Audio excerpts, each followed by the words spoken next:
Welcome to this session. आज मैं आपके लिए लेकर आई हूँ करंट अफेयर्स के कुछ MCQs, जिसमें हमारा क्वेश्चन नंबर है 11। राता पानी टाइगर रिजर्व के संबंध में निम्नलिखित कथनों पर विचार कीजिए। हमें इसका फर्स्ट ऑप्शन दे रखा है, यह विंध्य पहाड़ियों में स्थित है और मध्य प्रदेश का पहला नामित बाघ अभ्यारण्य है। सेकेंड वाला, यह 150 से अधिक पक्षी प्रजातियाँ पाई जाती हैं, जो इसे पक्षी प्रेमियों के लिए स्वर्ग बनाती है। थर्ड वाला, इसमें भीमबेटका शैलाश्रय एक यूनेस्को विश्व धरोहर स्थल है तथा कई ऐतिहासिक स्थल है जो इस क्षेत्र में सांस्कृतिक मूल्य को दर्शाती है। हमें इसमें से बताना है कितने या कौन से कथन सही है। इसका जो हमारा आंसर है वो क्या होगा, बी। इसमें केवल हमारे दो सही है, सेकेंड और थर्ड, लेकिन जो हमारा फर्स्ट वाला है वो रॉन्ग है। यह विंध्य पहाड़ियों में स्थित, जो अभी क्या है यहाँ पर हाल ही में इसको घोषित किया गया है, और जो ये हमारा कौन सा 8वां, ना कि पहला नामित बाघ अभ्यारण्य कौन सा है, 8वां है, और भारत का कौन सा है 57वां बाघ अभ्यारण्य है, इसलिए जो हमारा फर्स्ट वाला है वो रॉन्ग है। राता पानी टाइगर रिजर्व, हाल ही में राता पानी वन्य जीव अभ्यारण्य को आधिकारिक तौर पर बाघ अभ्यारण्य घोषित किया गया है, जो मध्य प्रदेश का 8वां और भारत का 57वां बाघ अभ्यारण्य होगा, इसलिए हमारा फर्स्ट है वो सही नहीं है। यह 150 से अधिक पक्षी प्रजातियाँ पाई जाती है, जो इसे पक्षी प्रेमियों के लिए एक स्वर्ग बनाती है। इसमें भीमबेटका रॉक शेल्टर एक यूनेस्को विश्व धरोहर स्थल और कई ऐतिहासिक स्थल है जो इस क्षेत्र में सांस्कृतिक मूल्य को दर्शाती है, इसलिए जो हमारा थर्ड है वो सही नहीं है। यह 150 से अधिक पक्षी प्रजातियाँ पाई जाती है, जो इसे पक्षी प्रेमियों के लिए एक स्वर्ग बनाती है। यह हमारा फिर से रिपीट हो गया है। हमारा क्वेश्चन नंबर है 12। निम्नलिखित कथनों पर विचार कीजिए। हमें फर्स्ट दे रखा है, गांधी जी के जाति और अस्पृश्यता के विचारों से प्रभावित थे और उन्हें सरल जीवन व्यतीत किया। सेकंड वाला है, उन्होंने 1920 में स्वतंत्रता आंदोलन में शामिल होने के लिए अपना विधिक करियर छोड़ दिया और 1931 में नमक सत्याग्रह कारावास का दंड दिया गया। थर्ड वाला, वर्ष 1934 में भारतीय राष्ट्रीय कांग्रेस के बम्बई अधिवेशन की अध्यक्षता की और 1939 में सुभाष चंद्र बोस के इस्तीफे के बाद कांग्रेस में अध्यक्ष पद ग्रहण किया। फोर्थ वाला, वर्ष 1946 में संविधान सभा का अध्यक्ष नियुक्त किया गया। तो हमें इसमें से बताना है किसके बारे में सबसे अच्छा वर्णन है। फर्स्ट हमें दे रखा है डॉक्टर राजेंद्र प्रसाद, सेकंड दे रखा है जवाहरलाल नेहरू, थर्ड दे रखा है मौलाना अब्दुल कलाम आज़ाद, फोर्थ दे रखा है इसमें से कोई नहीं। तो इसका जो हमारा आंसर होगा क्या होगा, डॉक्टर राजेंद्र प्रसाद के बारे में। ये सारी विवरण जो है किसके बारे में, डॉक्टर राजेंद्र प्रसाद के बारे में। डॉक्टर राजेंद्र प्रसाद थे, जो उनका जन्म कब हुआ था, 3 दिसंबर 1884 को जीरादेई सिवान बिहार में हुआ था। वह गांधी जी के जाति और अस्पृश्यता के विचारों से प्रभावित थे और उन्होंने सरल जीवन व्यतीत किया। उन्होंने 1920 में स्वतंत्रता आंदोलन में शामिल होने के लिए अपना विधिक करियर छोड़ दिया और 1931 में नमक सत्याग्रह और 1942 में भारत छोड़ो आंदोलन में शामिल होने के कारण कारावास का दंड भी उन्हें दिया गया था। 1934 में भारतीय राष्ट्रीय कांग्रेस के बम्बई के अधिवेशन की अध्यक्षता की और 1939 में जब सुभाष चंद्र बोस ने इस्तीफा दे दिया था कांग्रेस के अध्यक्ष के पद से, तो तब इन्होंने वह पद को ग्रहण कर लिया था। उन्हें 1946 में संविधान सभा का अध्यक्ष नियुक्त किया गया था, जिसको डॉक्टर राजेंद्र प्रसाद को। इसलिए इसका आंसर क्या होगा, ए। हमारा क्वेश्चन नंबर 13। पूर्वोत्तर क्षेत्र के लिए प्रधानमंत्री विकास पहल PM डिवाइन के संदर्भ में निम्नलिखित कथनों पर विचार कीजिए। हमें फर्स्ट दे रखा, इस योजना में वित्त वर्ष 2022 से 23 और 2025 से 26 तक की 4 वर्ष की अवधि के लिए 6,600 करोड़ रुपए का प्रतिव्यय है, जिसमें 15वें वित्त आयोग की अवधि के शेष वर्ष शामिल है। सेकेंड वाला, पूर्वोत्तर परिषद NEC राज्य सरकारों के परामर्श से परियोजना के चयन, अनुमोदन और निगरानी की देखरेख करेगी। हमें इसमें से बताना है कितने या कौन से कथन सही है। इसका जो हमारा आंसर होगा क्या होगा, ए। इसमें हमारा फर्स्ट वाला सही है, लेकिन जो हमारा सेकंड वाला है वो रॉन्ग है। हमारा जो पूर्वोत्तर परिषद है NEC, ये किसके द्वारा, केंद्रीय मंत्रालय के परामर्श से परियोजना के चयन, अनुमोदन और निगरानी की देखरेख करेगी, न कि राज्य सरकार के। इसके बारे में हम डिटेल में पढ़ते हैं। इस योजना में वित्त वर्ष 2022 से 23 से और 2025 से लेकर 26 तक की 4 वर्ष की अवधि के लिए 6,600 करोड़ रुपए का प्रतिव्यय है, जिसमें 15वें वित्त आयोग की अवधि के शेष वर्ष शामिल है, इसलिए हमारा फर्स्ट है वो सही है। पूर्वोत्तर क्षेत्र जो विकास मंत्रालय राज्य सरकारों के लिए और पूर्वोत्तर परिषद और संबंधित केंद्रीय मंत्रालय के परामर्श से परियोजना चयन, अनुमोदन और निगरानी की देखरेख करेगा, जिसका क्रियान्वयन एनईसी या केंद्र एजेंसियों के माध्यम से किया जाएगा। इसलिए जो हमारा सेकेंड है वो सही नहीं है। हमारा क्वेश्चन नंबर है 14। कभी कभी समाचारों में चर्चित चीन+1 रणनीति निम्नलिखित में से किससे संबंधित है? हमें कुछ ऑप्शन दिए हुए हैं। फर्स्ट दे रखा है चीन के प्रभाव का मुकाबला करने के लिए गठित एक सैन्य गठबंधन। सेकेंड वाला आपूर्ति श्रृंखलाओं में विविधता लाने वाली कंपनियों के लिए एक वैश्विक आर्थिक रणनीति। थर्ड वाला वैश्विक मामलों में चीनी नेतृत्व को बढ़ावा देने के लिए चीन द्वारा बनाए गए एक राजनीतिक गठबंधन। फोर्थ वाला चीन की इंटरनेट अवसंरचना को बढ़ाने के लिए एक डिजिटल नीति। हमें इसमें से बताना है किसके बारे में, किससे संबंधित है। इसका जो हमारा आंसर होगा क्या होगा? बी, आपूर्ति श्रृंखलाओं में विविधता लाने वाली कंपनियों के लिए एक वैश्विक आर्थिक रणनीति है। चीन+1 रणनीतिक आपूर्ति श्रृंखलाओं में विविधता लाने वाली कंपनियों के लिए एक वैश्विक आर्थिक रणनीति है, जिसे कई बहुराष्ट्रीय कंपनियों ने विनिर्माण, उत्पादन और आपूर्ति श्रृंखला प्रबंधन के लिए चीन पर अत्यधिक निर्भरता के जवाब में अपनाया है। इस रणनीति का उद्देश्य किसी एक देश पर अत्यधिक निर्भरता से उत्पन्न होने वाले जोखिम को कम करना है, जो विशेष रूप से भू राजनीतिक तनाव और आपूर्ति श्रृंखला व्यवधानों के कारण हो सकता है। इसलिए जो इसका आंसर क्या होगा? बी। हमारा क्वेश्चन नंबर 15। भूकंप के संबंध में निम्नलिखित कथनों पर विचार कीजिए। फर्स्ट दे रखा है पी तरंगे वह तरंगे जो तीव्र गति से गमन करती है तथा ठोस और तरल दोनों परतों से होकर गुजर सकती है। सेकेंड वाला बेनियोव क्षेत्र अभिसारी सीमाओं पर एक अवतल प्लेट के चारों ओर भूकंपिता का क्षेत्र है या पृथ्वी के मेटल के अंदर तक फैले हुए और जो अवतलन प्लेटों के विस्तार को दर्शाते हैं। हमें इसमें से बताना है कितने को या कौन से सही है। इसका जो हमारा आंसर होगा क्या होगा? सी। इसमें हमारा फर्स्ट सेकंड दोनों ही सही है।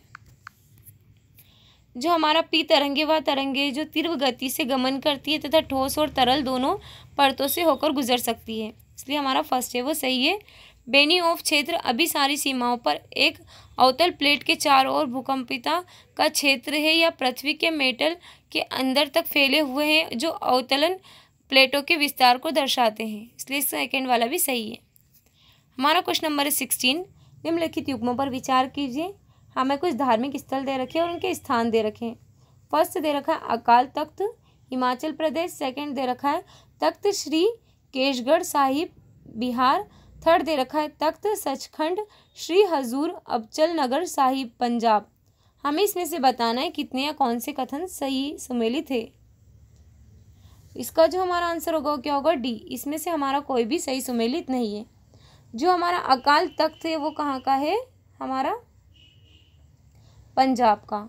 और सेकंड वाला जो हमारा आएगा तख्त श्री केशगढ़ साहिब वो कहाँ का है? हिमाचल प्रदेश का। लेकिन जो हमारा यहाँ पर दे रखा है तख्त सचखंड श्री हजूर अबचल नगर साहिब ये कहाँ का है? ये है महाराष्ट्र के नांदेड़ का। तो इसलिए जो हमारा थर्ड वाला है हमारे तीनों ही रोंगे कि ये कहाँ का है? महाराष्ट्र का। इसके बारे में डिटेल में पढ़ते हैं हम।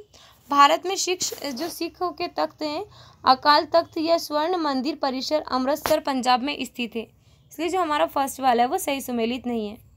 तख्त श्री केशगढ़ साहिब हिमाचल प्रदेश के शिवालिक तलहटी में स्थित यह गुरु गोविंद सिंह एवं खालसा की स्थापना से जुड़ा एक ऐतिहासिक स्थल है, इसलिए सेकंड वाला भी हमारा वो सही नहीं है। तख्त श्री हरि मंदिर जी पटना साहिब बिहार के पटना में स्थित है, यह गुरु गोविंद सिंह का जन्म स्थान है। तख्त सचखंड श्री हजूर अबचल नगर साहिब महाराष्ट्र के नांदेड़ में स्थित है, यह 1708 ईस्वी में गुरु गोविंद सिंह के अंतिम संस्कार का स्थल है, इसलिए हमारा थर्ड है वो भी सही नहीं है। तख्त श्री दमदमा साहिब पंजाब के तलवंडी साबो में स्थित यह वह स्थान है जहाँ गुरु गोविंद सिंह ने सिख धर्म ग्रंथ गुरु ग्रंथ साहिब को अंतिम रूप दिया था, इसलिए जो इसमें हमारा कोई भी सही नहीं है। हमारा क्वेश्चन नंबर 17। निम्नलिखित कथनों पर विचार कीजिए। हमें फर्स्ट दे रखा है डॉक्टर बी.आर. अम्बेडकर ने बहिष्कृत समुदाय को सशक्त बनाने के लिए वर्ष 1923 में बहिष्कृत हितकारिणी सभा की स्थापना की। सेकंड वाला उन्होंने सामाजिक असमानताओं को चुनौती देने के लिए मुक नायक अखबार की स्थापना की। थर्ड वाला है, उन्होंने वर्ष 1932 में पुनः समझौते पर संवाद करने में महत्वपूर्ण भूमिका निभाई। हमें इसमें से बताना है किस हस्ती के बारे में यहाँ पर कथन दे रखा है। फर्स्ट दे रखा है महात्मा गांधी, सेकंड दे रखा है B.R. अम्बेडकर, थर्ड दे रखा है सरदार वल्लभ भाई पटेल और फोर्थ दे रखा है राजेंद्र प्रसाद। तो हमारा जो इसका आंसर होगा क्या होगा, B.R. अम्बेडकर। ये B.R. अम्बेडकर से संबंधित कथन है। Doctor B.R. अम्बेडकर ने किस प्रकार सामाजिक न्याय का समर्थन किया। तो जो शोषितों के समर्थक डॉक्टर B.R. अम्बेडकर ने दलितों, महिलाओं और मजदूरों के लिए आशा की किरण बनकर उभरे। उन्होंने जाति आधारित भेदभाव को मिटाने और सामाजिक समानता सुनिश्चित करने के लिए अपना जीवन समर्पित कर दिया। उनका समर्थन प्रणालीगत बाधाओं को समाप्त करने और हाशिए पर पड़े लोगों को सशक्त बनाने के लिए तक फैला हुआ था। सशक्तिकरण पहल जो थी इनकी, डॉक्टर B.R. अम्बेडकर ने हाशिए पर पड़े समूहों के उत्थान के लिए सकारात्मक कार्रवाई का समर्थन किया, ताकि हाशिए पर पड़े समूहों द्वारा सामना किए गए ऐतिहासिक अन्याय को दूर करने के लिए शिक्षा, रोजगार और रणनीति में आरक्षण जैसी नीतियों का प्रावधान किया जा सके। अनुच्छेद जो हमारा 15(4) और 16(4) और 334 के तहत आरक्षण, शिक्षा, सार्वजनिक रोजगार, विधायी निकायों और चुनाव में हाशिए के समूहों के लिए प्रतिनिधित्व सुनिश्चित करता है। शिक्षा को बढ़ावा देने, सामाजिक आर्थिक स्थितियों में सुधार लाने और बहिष्कृत समुदायों को सशक्त बनाने के लिए बहिष्कृत हितकारिणी सभा 1923 की स्थापना की। दलितों की आवाज़, दलितों को मंच प्रदान करने और सामाजिक असमानताओं को चुनौती देने के लिए मुख्य नायक, मुख्य नेता समाचार पत्र की स्थापना की। अग्रणी जो आंदोलन थे इनके सार्वजनिक जल संसाधनों तक समान पहुंच का समर्थन करते हुए महाड़ सत्याग्रह 1927 सहित ऐतिहासिक आंदोलन का नेतृत्व किया। वर्ष 1930 में कालाराम मंदिर प्रवेश आंदोलन, नासिक सत्याग्रह का नेतृत्व किया, ताकि पूजा स्थलों पर जाति आधारित प्रतिबंधों को तोड़ा जा सके, जो अस्पृश्यता के खिलाफ एक व्यापक लड़ाई का प्रतीक है। पूना समझौता जो 1932 में हुआ था, इन्होंने जो उस पर बातचीत करने में महत्वपूर्ण भूमिका निभाई, जिसने दलितों के लिए पृथक निर्वाचिका मंडलों के स्थान पर आरक्षित सीटें स्थापित की, जिससे उनके राजनीतिक प्रतिनिधित्व का मार्ग प्रशस्त हुआ। इसलिए जो हमारा इसका आंसर क्या होगा, बी। हमारा क्वेश्चन नंबर 18, मौर्य कला और वास्तुकला से संबंधित निम्नलिखित कथनों पर विचार कीजिए। हमें फर्स्ट दे रखा चंद्रगुप्त का महल ग्रीको बैक्टेरियन वास्तुकला से प्रेरित था। सेकेंड वाला अशोक के स्तंभों पर सिंह और बैल जैसे पशुओं की आकृतियां अंकित है। थर्ड वाला स्तूप राजगृह, वैशाली और कपिल वस्तु में पाए जाते हैं। हमें इसमें से बताना है कितने या कौन से कथन सही है। इसका जो हमारा आंसर होगा क्या होगा, बी। इसमें हमारा फर्स्ट और सेकंड दोनों ही सही है, लेकिन सेकंड और थर्ड दोनों ही सही है, लेकिन जो हमारा फर्स्ट वाला है वो रॉन्ग है। जो हमारा चंद्रगुप्त का महल है वो किससे, जो हमारा यहाँ पर क्या है, लकड़ी और पार्श्व पॉलिश वास्तुकला से प्रेरित था, ना कि ग्रीको बैक्टेरियन से। तो इसलिए जो इसका आंसर क्या होगा, बी। मौर्य कला और वास्तुकला में स्वदेशी शैलियों और एकेमेनिड प्रभाव का मिश्रण प्रतिबंधित होता है। जो चंद्रगुप्त का महल है, जिसकी प्रशंसा में मैग्नेस्टिस और फाहियान ने की थी, मुख्य रूप से लकड़ी का बना था और पार्श्व पॉलिश जैसे अचमेनिद महलों से प्रेरित था, ना कि ग्रीको बैक्टेरियन वास्तुकला से। इसलिए जो हमारा फर्स्ट है वो सही नहीं है। चुनार से प्राप्त पॉलिश किए गए बलुआ पत्थर से बने अशोक के स्तंभ पर अखंड चट्टान से कटे गए हैं और इनमें जो शेर और बैल जैसे पशुओं की आकृतियां हैं, जो राज्य की शक्ति का प्रतीक है और बौद्ध शिक्षाओं का प्रसार करते हैं। इसलिए जो हमारा इसका सेकंड वाला है वो भी सही होगा। अंडा, गुंबद और छत्र छतरी जैसे तत्वों वाले स्तूप बौद्ध वास्तुकला के मूल थे, जिनमें सांची मध्य प्रदेश और पिपरहवा उत्तर प्रदेश के उल्लेखनीय उदाहरण हैं। साथ ही राजगृह, वैशाली और कपिल वस्तु में बुद्ध के बाद के स्तूप भी हैं। इसलिए जो हमारा थर्ड है वो भी सही है। हमारा क्वेश्चन नंबर है 19, कभी कभी समाचारों में चर्चित मिशिगन, हुरन, एरी और ओंटारियो निम्नलिखित में से किससे संबंधित है।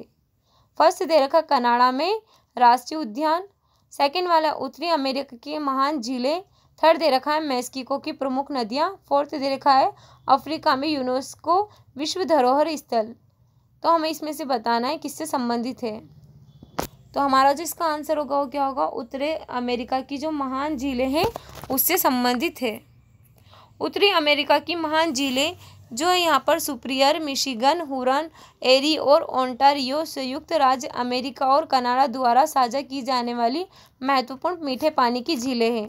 मिशिगन झील को छोड़कर ये दोनों देशों के बीच एक प्राकृतिक सीमा बनाती है। ये झीलें सेंट लॉरेंस नदी के माध्यम से अटलांटिक महासागर से तथा इलिनोइस जलमार्ग के माध्यम से मिसिसिपी नदी बेसिन से जुड़ती है। अमेरिकी ग्रेट लैंक्स जो पृथ्वी की सतह के स्वच्छ जल का 21% हिस्सा है, इसलिए जो इसका आंसर क्या होगा, बी आंसर होगा इसका हमारा। आज का हमारा लास्ट क्वेश्चन है क्वेश्चन नंबर 20। सरकारी ऋण उपकरणों से संबंधित निम्नलिखित कथनों पर विचार कीजिए। हमें फर्स्ट दे रखा है सरकारी प्रतिभूतियों को risk free guilt aged instruments कहा जाता है। सेकंड वाला है केंद्र सरकार ट्रेजरी बिल और बॉन्ड दोनों जारी करती है, जबकि राज्य सरकारें केवल बॉन्ड जारी करती है। हमें इसमें से बताना है कितने या कौन से कथन सही है। तो इसका जो हमारा आंसर होगा वो क्या होगा, सी। इसमें हमारा फर्स्ट और सेकंड दोनों ही सही है। सरकारी प्रतिभूतियों को प्रायः risk free guilt aged instruments के रूप में संदर्भित किया जाता है, क्योंकि ये सरकार के क्रेडिट द्वारा समर्थित होते हैं, जो इन्हें डिफ़ॉल्ट के न्यूनतम जोखिम के साथ अत्यधिक विश्वसनीय बनाता है। इसलिए हमारा फर्स्ट है वो सही है। इन उपकरणों को व्यक्तिगत और संस्थागत निवेशकों दोनों के लिए सुरक्षित निवेश माना जाता है। केंद्र सरकार दो मुख्य प्रकार की सरकारी प्रतिभूतियों जारी करती है, कौन सा, ट्रेजरी बिल और बॉन्ड। दूसरी ओर भारत में राज्य सरकारों को अपनी वित्तीय आवश्यकताओं को पूरा करने के लिए केवल बॉन्ड जारी करने की अनुमति है, ना कि ट्रेजरी बिल जारी करने की। इसलिए जो हमारा सेकेंड है वो भी सही है। केंद्र द्वारा जारी किए गए ट्रेजरी बिलों की परिपक्वता अवधि कम होती है, जबकि बॉन्डों की परिपक्वता अवधि अधिक होती है। आज के लिए इतना ही रखते हैं। उम्मीद है जो आज का हमारा सेशन आपको अच्छा लगा है। अगर आपको हमारा सेशन अच्छा लगा है तो इसी तरह के अपडेट के लिए हमारे चैनल को सब्सक्राइब करें और बेल आइकन को दबाना ना भूलें। Okay, thank you so much.